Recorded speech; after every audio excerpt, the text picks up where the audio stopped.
Boker Tov, nous sommes le 7 octobre 2021. C'est l'heure du premier journal d'information en direct de Jérusalem sur Radio Kalita.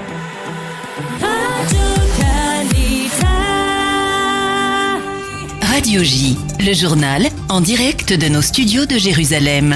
Et oui, nous rejoignons en direct notre correspondant à Jérusalem, Daniel Haïk. Bonjour Daniel. Et ce matin, nous allons d'abord revenir sur l'émouvante cérémonie du souvenir. C'était hier sur le site terrible de Babi Yar, près de Kiev en Ukraine. Oui, effectivement, Boker Tov, Ilana, une cérémonie qui marquait le 80e anniversaire du terrible massacre de plus de 33 000 juifs les 29 et 30 septembre 1941 en pleine Seconde Guerre mondiale. Une cérémonie qui s'est déroulée en présence du président ukrainien Volodymyr Zelensky, du président allemand Franz Walter Steinmeier et du président de l'État d'Israël Yitzhak Herzog. Le président Herzog a ému l'Assemblée en récitant lui-même le Iskor, la prière des morts. Dans son intervention, Yitzhak Herzog a rappelé la cruauté hors norme de ce massacre. Le premier crime fut l'effacement de l'homme, a-t-il dit. Le second fut l'oubli, la dissimulation de ces actes assassins, en particulier durant l'ère soviétique. Mais selon le président Herzog, le désir de cacher la terrible réalité n'a fait que renforcer l'horreur.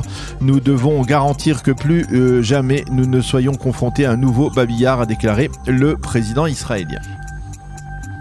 L'actualité en Israël à présent, et il se multiplie des signes peut-être d'un accord de trêve imminent entre Israël et le Hamas. Oui, Nana, mais il faut être très prudent et ne pas vendre la peau de l'ours avant de l'avoir tué. Et puis la réalité a souvent prouvé dans la région que même les indices les plus évidents ne garantissaient pas un accord, surtout lorsqu'il s'agit du Hamas. Cependant, on a appris hier soir qu'une délégation israélienne devait se rendre au Caire dans les 48 prochaines heures pour prendre connaissance des progrès enregistrés dans les négociations en vue d'un accord de trêve entre Israël et le Hamas. Il faut rappeler que les responsables du mouvement terroriste palestinien Yahya Sinwar et Ismaël Haniyeh sont déjà au Caire depuis plusieurs jours et qu'ils débattent avec les Égyptiens de cet accord de cessez-le-feu.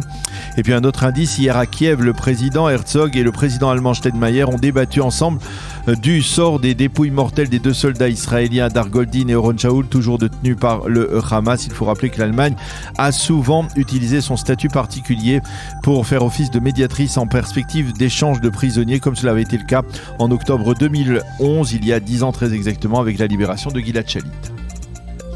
Par ailleurs, sur l'axe palestinien, une déclaration de l'administration américaine de Joe Biden risque d'embarrasser le premier ministre israélien Naftali Bennett. Oui, en effet, l'administration américaine a appelé Naftali Bennett à réduire le volume de construction dans les implantations juives de Judée et de Samarie, en particulier dans la zone E1 qui s'étend au nord de Jérusalem, près de Maale Adumim. Le message a été transmis par l'ambassadeur provisoire des États-Unis en Israël. Cette pression grandissante des États-Unis dans le dossier palestinien intervient alors que Yair Lapid lui-même ne cache pas son intention d'évoquer le dossier palestinien la semaine prochaine lors de sa rencontre avec Anthony Blinken à Washington. Lapid a déjà dit et répété qu'il était favorable à la solution à deux États.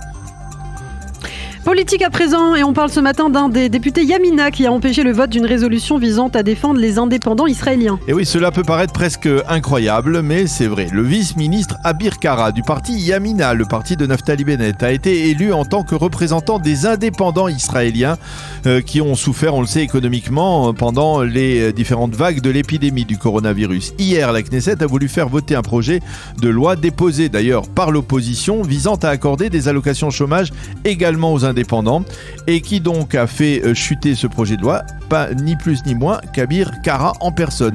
Pourquoi ? Eh bien parce qu'il s'agissait d'un projet de l'opposition. Abir Kara, qui a dû sentir qu'il avait été piégé, a promis de déposer prochainement un autre projet de loi visant justement, là aussi, à défendre les indépendants. Affaire à suivre. Enfin, pour terminer, Daniel, un mot sur le mouvement de protestation des internes des hôpitaux israéliens. Oui, plus de 2000 internes israéliens ont annoncé durant la nuit qu'ils repoussaient fermement la proposition de compromis faite hier par le ministre de la Santé Nitzan Horowitz, une proposition qui prévoit de réduire de 26 à 18 heures leur permanence dans les services hospitaliers.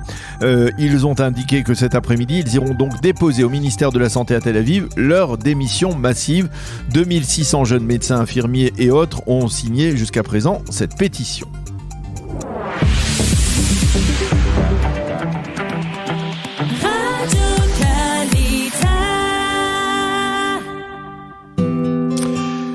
Un mot de météo, le temps sera ensoleillé sur l'ensemble du territoire israélien avec une hausse progressive des températures qui devrait se poursuivre durant le week-end. Il fera aujourd'hui 29 degrés à Jérusalem et à Tel Aviv et 35 degrés à Eilat.